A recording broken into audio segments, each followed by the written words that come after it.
Sejarah Indonesia meliputi suatu rentang waktu yang sangat panjang yang dimulai sejak zaman prasejarah berdasarkan penemuan manusia Jawa yang berusia 1,7 juta tahun yang lalu.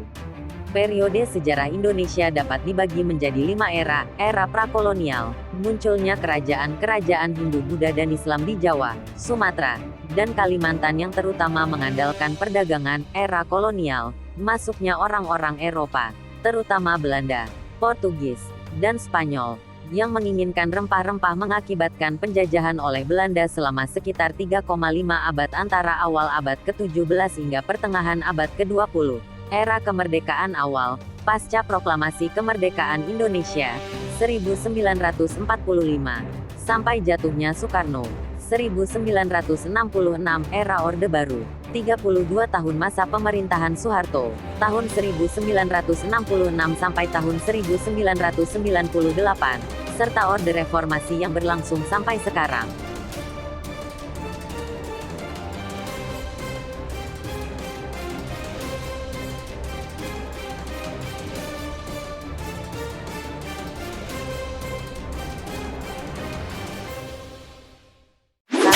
Era kolonial, Afonso, kadang juga ditulis Alfonso de Albuquerque, karena tokoh inilah yang membuat kawasan Nusantara waktu itu dikenal oleh orang Eropa dan dimulainya kolonisasi berabad-abad oleh Portugis bersama bangsa Eropa lain, terutama Britania dan Belanda, juga Spanyol dalam waktu yang singkat.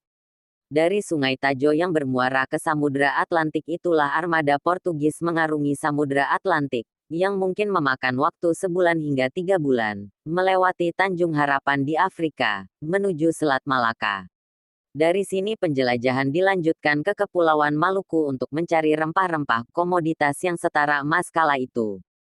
Pada abad ke-16 saat petualangan itu dimulai biasanya para pelaut negeri Katolik itu diberkati oleh pastor dan raja sebelum berlayar melalui Sungai Tagus, kata Teresa.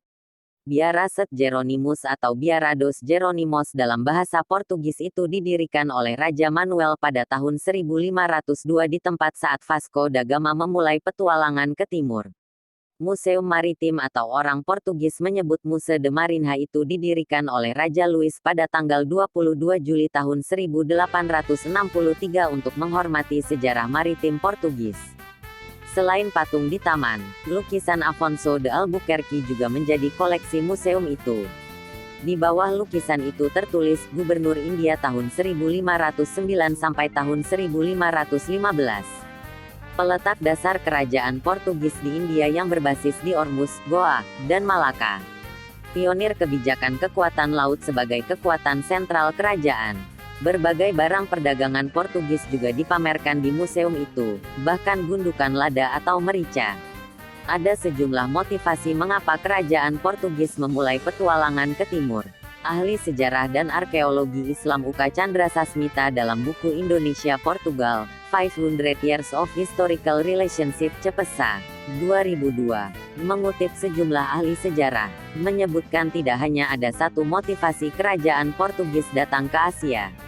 Ekspansi itu mungkin dapat diringkas dalam 3 kata bahasa Portugis, yakni Feitoria, Fortaleza, dan Igreja.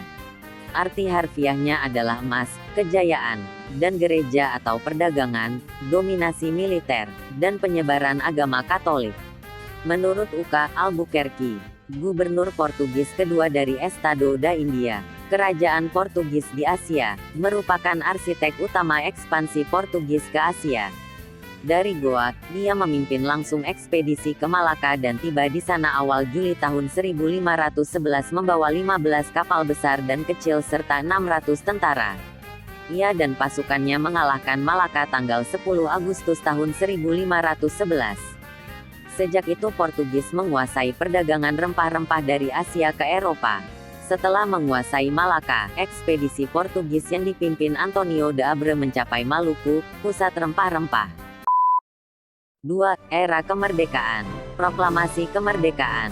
Mendengar kabar bahwa Jepang tidak lagi mempunyai kekuatan untuk membuat keputusan seperti itu pada tanggal 16 Agustus Soekarno membacakan proklamasi pada hari berikutnya.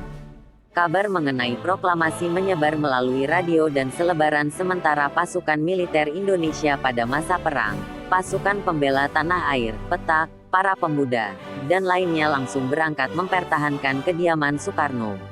Pada tanggal 18 Agustus tahun 1945 Panitia Persiapan Kemerdekaan Indonesia, PPKI, melantik Soekarno sebagai presiden dan Muhammad Hatta sebagai wakil presiden dengan menggunakan konstitusi yang dirancang beberapa hari sebelumnya.